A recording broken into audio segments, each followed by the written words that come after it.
नमस्कार, माझे नाव सोमनाथ पंढरीनाथ चव्हाणके, मुक्काम पोस्ट कीर्तनगरी, तालुका सिन्नर, जिल्हा नाशिक।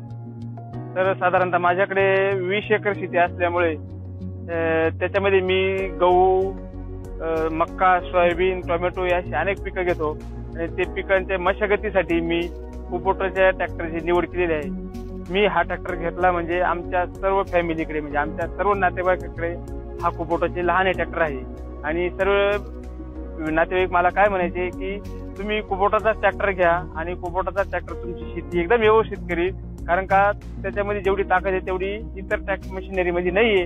म्हणून आम्ही कुबोटाचा 5502 हा ट्रॅक्टर घेतला। साधारणतः ह्या ट्रॅक्टरला घेऊन मला 6 महिने झाले। त्याकडे 16 इंची पलटी नांगर आहे आणि त्या पलटी नांगरना मी पूर्णपणे माझ्या शेतीची आणि इतर जे कस्टमर आहे माझ्यावाले 20 ते 25 कस्टमर आहे त्या कस्टमरची सुद्धा मी माझ्या ट्रॅक्टरने पलटी नांगराने मी जमीन नांगरली आणि त्याच्यामध्ये सुद्धा ते कस्टमर खूप खुश आहे, कारण का एक सारखी पलटी पडते आणि एक सारखा ट्रॅक्टर चालत असल्यामुळे।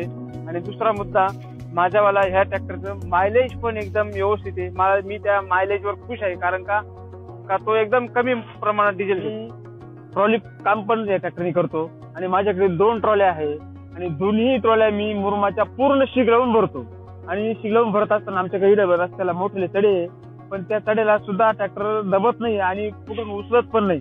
एकदम सहजरित्या तो या मुरुमाच्या दोन्ही ट्रॉल्या सहज घेऊन चालतो।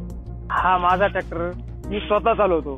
स्वतः चालवल्यानंतर दिवसभर कंटिन्यू दिवस ट्रॅक्टर चालवला तरी थकवा येत नाही आणि बसायला एकदम कम्फर्टेबल आहे। अजिबात कमराला, पाठीला, मणक्याला, मानाच्या कुठेही त्याचा त्रास होत नाही।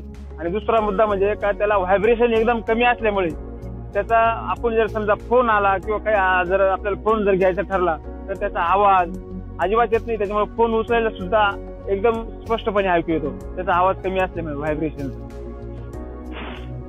या कुबोटा MU 5502 या ट्रॅक्टरचा मी समाधानी ग्राहक आहे। धन्यवाद।